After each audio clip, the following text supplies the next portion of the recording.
Денеска председателот на ВМРО ДПМН е Христијан Мицковски.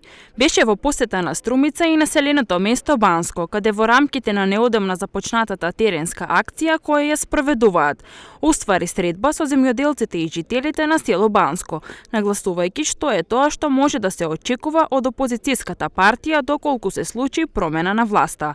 Меѓу ветувањата, најавен беше и носечкиот проект децентрализација на централниот буџет кон општините во земјава.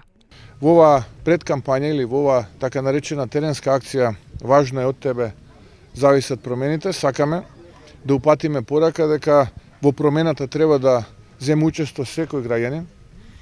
За неколку месеци од денеска ВМРО ДПМН ќе формира идната влада, но истовремено сакаме да повикаме на мобилизација, на масовност, да застанат заедно со ВМРО ДПМН граѓаните, затоа што голема победа, 61 пратеник, ќе значи спроведување на реформи.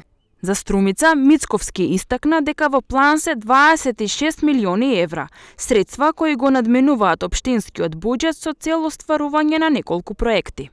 Подеднакво ни е важен секој квадратен метар територија на Македонија и секаде подеднакво сакаме да инвестираме и ќе инвестираме, така и случајот во Струмица планираме да инвестираме надвор од буџетот на општината околу 6,5 милиони евра, тоа е 26 милиони евра од буџетот директно за проектите овде во општина Струмица. Лидерот на ДПМН очекува датумите за претседателските и парламентарните избори да бидат познати овие денови и истакна дека тие како партија веќе дале предлог датум за парламентарните избори, доколку бидат редовни да се одржат на 8 мај, заедно со вториот круг на претседателските избори, чиј прв круг би бил на 24 април наредната година.